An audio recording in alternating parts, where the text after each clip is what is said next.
मसीह यीशु के नाम में आप सबकी सलामती हो। हम खुदावंद के पाक कलाम पर आज गौर करेंगे अपनी जिंदगियों की मजबूती और रहनुमाई के लिए, और हम देखेंगे खुदावंद के जिंदा कलाम में से यशायाह नबी का सहीफा और उसका 6वां बाब और उसकी पहली आयत से इस सारे वाक्य को हम पढ़ेंगे। और ये एक ऐसा वाक्य है जिसमें खुदा ने अपना आप यशायाह नबी पर जाहिर किया है। हम देखेंगे इससे बाइबल मुकद्दस में से, जिस साल उजिया बादशाह ने वफात पाई, मैंने खुदावन को एक बड़ी बुलंदी पर ऊंचे तख्त पर बैठे देखा, और उसके लिबास के दामन से हैकल मामूर हो गई। उसके आसपास सराफीन खड़े थे, जिनमें से हर एक के 6 बाजू और हर एक दो से अपना मुंह ढांकता था, और 2 से पांव और 2 से उड़ता था। और एक ने दूसरे को पुकार कर कहा, कदूस कदूस रब्बुल अफवाज है, सारी जमीन उसके जलाल से मामूर है। और पुकारने वाले की आवाज के जोर से आसमानों की बुनियादें हिल गई और मकान धुएं से भर गया। तब मैं बोल उठा के, मुझ पर अफसोस, मैं तो बर्बाद हुआ, क्योंकि मेरे होठ नापाक हैं और मैं निजस्लभ लोगों में बसता हूं, क्योंकि मेरी आंखों ने बादशाह रब्बुल अफवाज को देखा।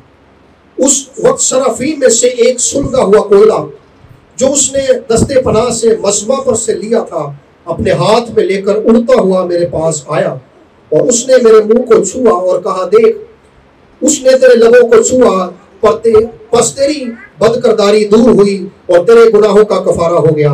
आमीन।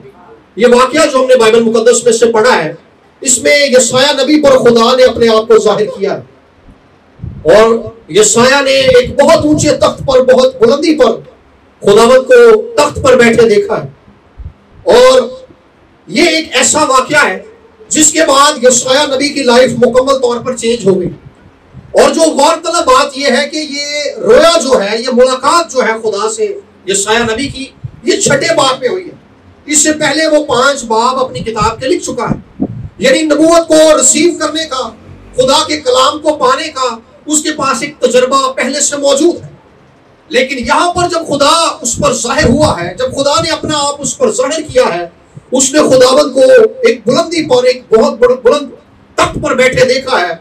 और उसने देखा कि उसके आसपास सराफीम है, ये आसमानी मखलूक है, ये फरिश्ते हैं, और जो एक दूसरे से कह रहे हैं, कदूस कदूस कदूस, खुदावंद लश्करों का खुदा। यशायाह ने जैसे ही आसमान पर खुदा की पाकीज़गी का ऐलान सुना है, यशायाह ने जैसे ही सराफीम को ये कहते सुना है कि खुदावंद पाक है, वो पाक है, वो पाक है, इसका मतलब ये है कि जैसे ही उस पर यह बात जाहिर हुई कि वो खुदा जिसकी हम इबादत करते हैं, जिसको हम मानते हैं, वो पाक है, तो यशायाह जो पहले से खुदा के कलाम को जानता है, खुदा का कलाम उससे मिल चुका है, वो कहने लगा, मैं निजस्लभ लोगों में बसता हूं, मैं तो बर्बाद हुआ। जैसे ही खुदा की पाकीज़गी उस शख्स पर जाहिर हुई है, उसे इस चीज का एहसास हुआ है कि जिस खुदा के सामने मैं खड़ा हूं, वो खुदा जो मुझ पर जाहिर हुआ है, वो खुदा जो अब्राहम, इसहाक और याकूब का खुदा है, वो इस कदर पाक है कि मैं तो इस काबिल ही नहीं हूं कि उसके सामने खड़ा हो सकूं। याद रखिए, जब तक खुदा किसी इंसान पर अपना आप जाहिर नहीं करता, तब तक उस इंसान को अपना आप बिल्कुल ठीक लगता है। तब तक उसे लगता है कि जो कुछ मैं खुदावंद के लिए कर रहा हूं, जो कुछ मैं खुदावंद के साथ चलते हुए कर रहा हूं, वो बिल्कुल ठीक है। यशायाह खिदमत भी कर रहा है, यशायाह ने नबूवतें भी की हैं, इससे पहले अपनी किताब के 5 बाब भी लिख दिए हैं। लेकिन जैसे ही खुदावंद उस पर जाहिर हुआ है, ये आम बात उसने नहीं कही, उसने कहा मैं बर्बाद हुआ। क्या कहा है जी उसने? फिर से बोलिए, मैं बर्बाद हुआ। उसने ये नहीं कहा कि मैं इस लायक नहीं हूं, बल्कि वो कहने लगा मैं बर्बाद हुआ। यानी उसे इस चीज का एहसास हुआ है कि आज जो खुदा मेरे सामने जाहिर हुआ है, वो इस कदर पाक है कि उसकी पाकीज़गी की वजह से मेरी इतनी बिसात नहीं है कि मैं उसके सामने जिंदा ठहर सकूं। उसे ये एहसास हुआ है कि ये खुदा इतना पाक है कि ये बदी को देख नहीं सकता। उसे एहसास हुआ है कि ये खुदा इस कदर पाक है और मैं इस कदर नापाक हूं, मैं इस कदर घिनौना हूं, मैं इस कदर गंदा शख्स हूं कि मैं इस लायक नहीं हूं कि इसके सामने खड़ा रह सकूं। मैं तो मर जाऊंगा, मैं तो बर्बाद हो जाऊंगा, मैं तो लुट जाऊंगा, मेरे पास कुछ बाकी नहीं रहेगा, क्योंकि ये खुदा पाक है। बहनों और भाइयों, हम हम जिस खुदा को मानते हैं वो यशायाह का खुदा है, और खुदा के साथ चलते हुए हमें हमेशा इस बात को याद रखना चाहिए कि हमारा खुदा पाक है। कई बार हम इस बात को बहुत लाइट लेते हैं, हमारे लिए एक आम बात है, और हम इसी आम सोच के साथ खुदावंत की हजूरी में आ जाते हैं। लेकिन याद रखिए, जब हम खुदावंत की हजूरी में आए तो कलाम में लिखा है हुस्न तकद्दुस के साथ वो खुदावंत के हजूर में गाने लगे, और नहायत संजीदगी के साथ, नहायत ही संजीदा होकर इस बात को याद रखते हुए कि हम जिस खुदा के हजूर में जा रहे हैं वो पाक खुदा है। और बड़ी खास बात यह है कि आसमान पर इस सिफ्त का, खुदा की पाकीज़गी का सबसे ज्यादा ऐलान किया जाता है। वो किसी और बात का ऐलान नहीं करते, वो बार बार, मुकाशवा किताब में लिखा है कि वो बगैर आराम किए, यानी वो रेस्ट नहीं करते, वो सोते नहीं है, वो कुछ देर के लिए चुप नहीं हो जाते। हम चुप कर जाते हैं, मुंह सूखने लग जाता है, थक जाते हैं हम, लेकिन आसमान पर फरिश्ते खामोश नहीं होते, वो बगैर आराम किए, कलाम में लिखा कहते रहते हैं कदूस कदूस कदूस खुदावंद कादिर मुतअल, जो था, जो है और जो आने वाला है। सो याद रखिए, जिस खुदा को हम मानते हैं वो पाक खुदा है। जब हम खुदा के बारे में ये बात कहते हैं कि वो पाक है, तो इसका हरगिज ये मतलब नहीं है वो पाक है बस। हम कई बार इसको इतना लाइट ले लेते हैं, बल्कि इसका खास मतलब ये है कि वो इस कदर पाक है कि पाकीज़गी उसके अंदर से बहती है, उसके कलाम से पाकीज़गी बहती है, उसके कामों से पाकीज़गी बहती है, और जो कुछ वो जाहिर करता है, जो कुछ वो काम करता है, यीशु ने कहा था मेरा बाप अब तक काम करता है, और जो कुछ यीशु मसीह ने किया, जो कुछ यीशु मसीह ने फरमाया, उस सब के वसीले से उसने खुदा की पाकीज़गी को जाहिर किया। सो याद रखिए कि हमने इस बात को याद रखना है कि हम पाक खुदा की हजूरी में जाते हैं। जब हम घर में दुआ करते हैं, जब हम अपने दिन भर के कामों को करते हैं, दफ्तर में काम करते हैं, घर में काम करते हैं, चर्च में आकर कोई काम करते हैं, हम अपने ताल्लुकात के अंदर जिस तरीके से डील करते हैं, हमें इस बात को याद रखना चाहिए कि हमारा खुदा पाक खुदा है, मोस्ट होली गॉड है, वो नहायत ही पाक खुदा है, और पाकीज़गी उसके हजूर से, उसकी जात से बहती है, वो पाकीज़गी का सोर्स है। याद रखिए, इस कायनात के अंदर कोई चीज पाक नहीं है। बाइबल मुकद्दस में लिखा है खुदा की नजर में आसमान भी पाक नहीं है। वजह क्या है? आसमान पर गुनाह हुआ। फरिश्ता जो फेंका गया था लूसीफर, वो अपने गुनाह की वजह से फेंका गया था, और वो गुनाह आसमान पर हुआ। और वो बात जो खुदा ने मूसा से कही थी, जब खुदा मूसा पर जाहिर हुआ, तो खुदा ने मूसा से कहा कि मूसा अपने पांव से जूती उतार दे, क्योंकि जिस जगह तू खड़ा है ये पाक जमीन है। आज भी लोग उर्दन के पहाड़ों पर जाते हैं, वहां पे उन्हें खुश्क चट्टानों के सिवा कुछ दिखाई नहीं देता, कुछ एहसास नहीं होता।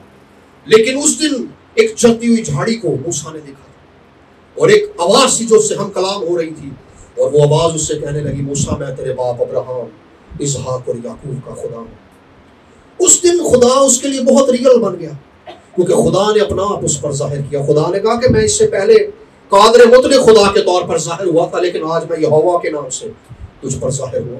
याद रखिए, आज जब लोग जाते हैं तो वहां पे लोगों को इस तरह का एहसास नहीं होता जैसे मूसा को उस दिन हुआ था, और उसने कहा कि अपने पांव से जूती उतार दे। उस किस्म की पाकीज़गी का एहसास आज लोगों को उन पहाड़ों पर जाकर क्यों नहीं होता? लोग ज़ियारत के लिए जाते हैं, देखने जाते हैं। वजह क्या है? उस पाकीज़गी का इजहार उस दिन इसीलिए ज्यादा था क्योंकि लश्करों का खुदा उस दिन वहां खुद मौजूद था।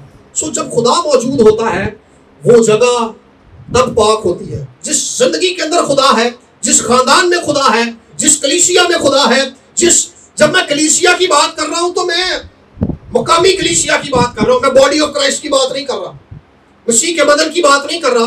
क्योंकि जब हम मकामी कलीसिया की बात करते हैं तो इसमें सारे लोग हैं, इसमें गैर ईमानदार भी हैं, इसमें वो भी हैं जिन्होंने तौबा नहीं की, इसमें सारे लोग हैं।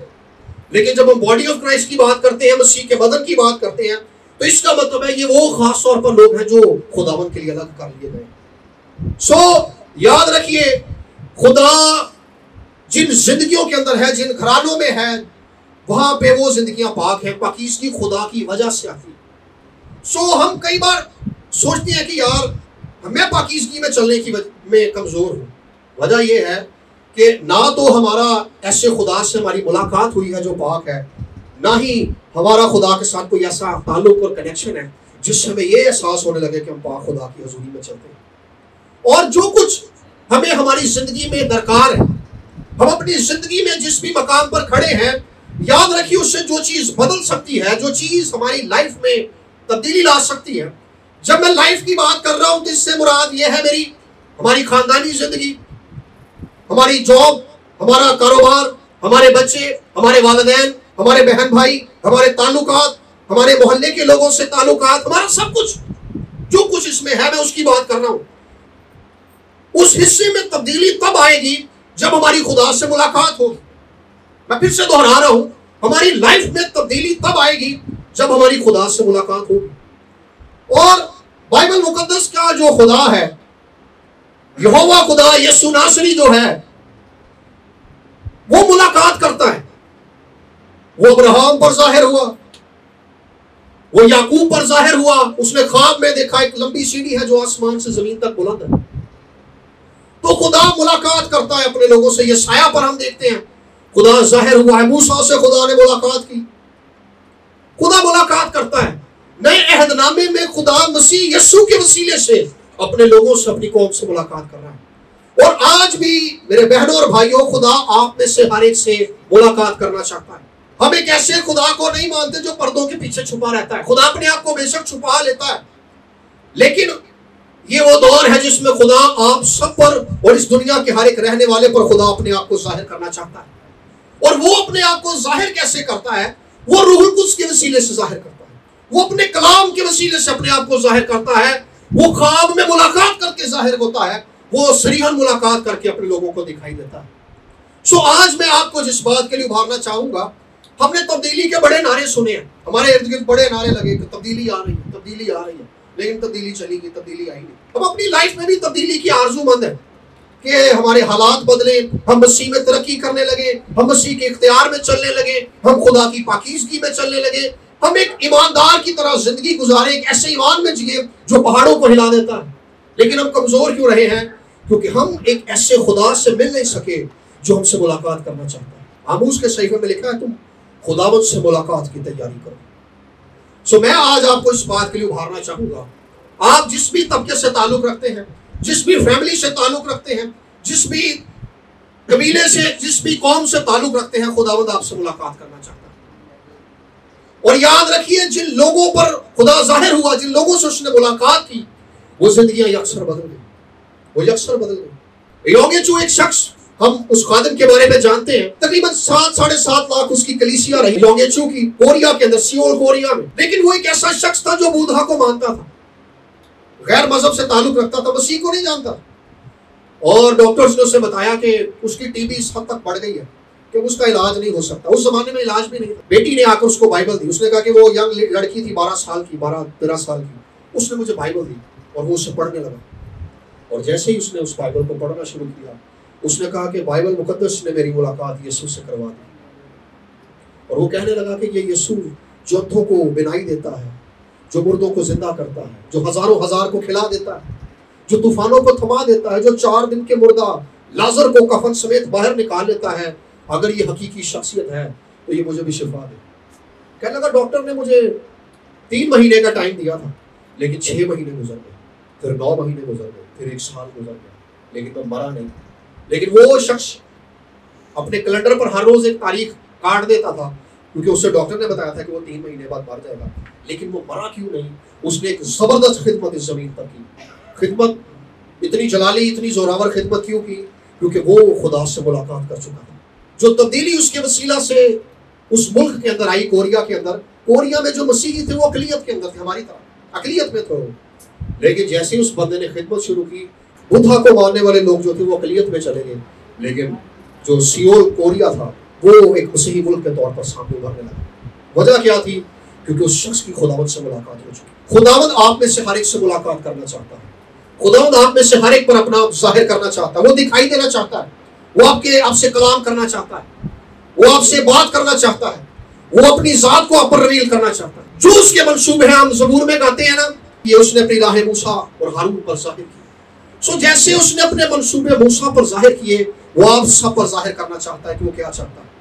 और याद रखिए, वो आप सबकी भलाई चाहता है, बचाना चाहता है, छुड़ाना चाहता है, आपको आपकी परेशानियों से, दुखों से निकालना चाहता है, बीमारियों से छुड़ाना चाहता है। अगर आपको लगता है मेरी जिंदगी तबाहाली का शिकार है, मेरी जिंदगी जबूत का शिकार है, मुंजमद हो गई है, ठहर गई है, तो यीशु के पास आ जाइए। यीशु आपको आपकी ठहरी हुई जिंदगी को एक नया आगाज बख्श देगा। मूसा एक ऐसा शख्स था जो कत्ल करके भागा था, लेकिन खुदा ने उस कातिल शख्स को अपना कलाम देकर खड़ा कर दिया। खुदा ने उसकी जिंदगी के अंदर एक ऐसा चीज उसे बख्शा कि मिस्र के ना तो देवता उसके सामने खड़े रह सके, ना उस जमाने के जादूगर उसके सामने खड़े रह सके, ना मिस्र जो सुपर पावर थी वो उसके सामने खड़ी रह सकी। वजह क्या थी? वो एक ऐसे खुदा से मुलाकात कर चुका था जो जबरदस्त है, जो जोरावर है। सो आप जिस मकाम पर ठहरे हुए हैं अपनी जिंदगी में, आपका कोई भी प्रॉब्लम है, जब मैं कोई भी बात करता हूं तो इसका मतलब ये है कोई भी बीमारी है, मायूसी है, तंगदस्ती है, खानदान का शराजा बिखर रहा है, अब अपनी जिंदगी में किसी भी मकाम पर है, याद रखिए यीशु ने कहा था जो ईमान रखता है उसके लिए सब कुछ हो सकता है, उसके लिए सब कुछ हो सकता है। नामुमकिन काम खुदा के हिस्से का है। हम कई बार अपने हिस्से में सोच लेते यार ये नहीं हो सकता, ये आपके लिए नामुमकिन है, लेकिन खुदा याद रखिए वो काम करता है जो नामुमकिन है। ये खुदा का तरीकाकार है। लैरी किंग एक शख्स था जिसने बिली ग्रैम का इंटरव्यू किया, और वो एक ऐसा मुंहफट आदमी था, वो कोई भी सवाल कर देता था।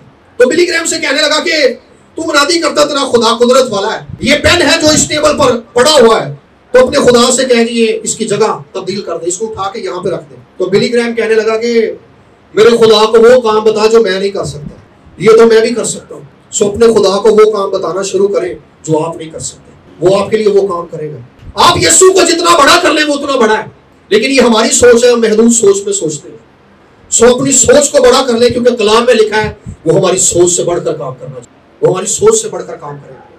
सो बीमारी है, मायूसी है, कोई भी बीमारी है, डॉक्टरों ने जवाब दे दिया है, परवाह नहीं है, क्योंकि कलाम में लिखा है उसके मार खाने से हमें शिफा पाई, उसके मार खाने से हमें शिफा पाई। देखिए उसने आप हमारी कमजोरियां उठा ली, उसने आप हमारी बीमारियां उठा ली, हमारी बदकिरदारी के बायस वो घायल किया गया, वो इसलिए घायल किया गया था ताकि हमें छुड़ा ले।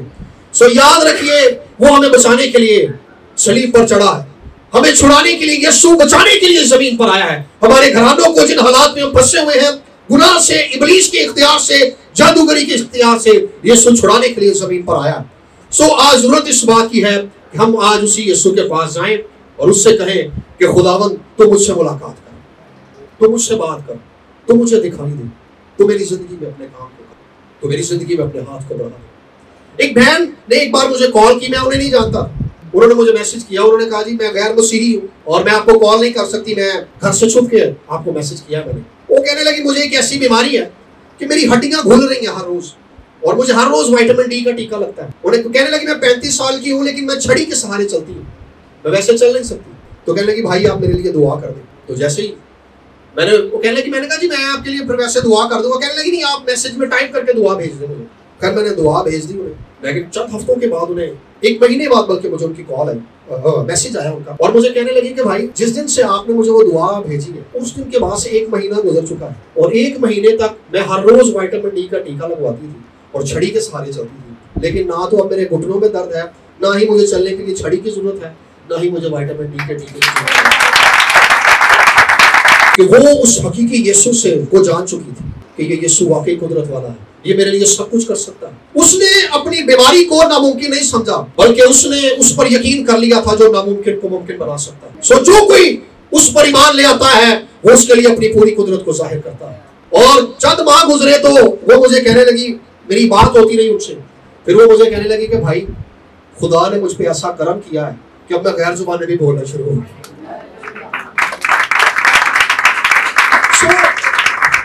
ये उस हकीकी यीशु से उसकी मुलाकात है। मैंने उससे कहा कि बहन इस बात को जाहिर करने की जरूरत नहीं है कि आप मसीह पे ईमान ला चुकी हैं, बाइबल में ऐसे बेशुमार करदार हैं जो छुपे हुए हैं। एक शख्स यीशु के पास आया, कहने लगे, शागिर्द आके कहने लगे खुदावंद हमने एक शख्स को देखा है जो तेरे नाम से बदरूहों को निकालता है। तो यीशु ने कहा उसे मना ना करो, जो मेरे खिलाफ नहीं है वो मेरे साथ। उसकी आइडेंटिटी जाहिर नहीं की गई। मैं कहा बहन आपको जाहिर करने की जरूरत नहीं है, आप जिस जगह पर हैं, जिस माशरे में हैं, जिस कल्चर में हैं, जिस घर में हैं, आप मसीह के साथ चलते हैं, मसीह आपके साथ रहे। सो पाक रूह का बपतिस्मा इस बात की कबूलियत, इस बात का ऐलान था कि खुदा ने वाकई उसके गुनाहों को माफ कर दिया और उसे कलीसिया का रुकन बनाया।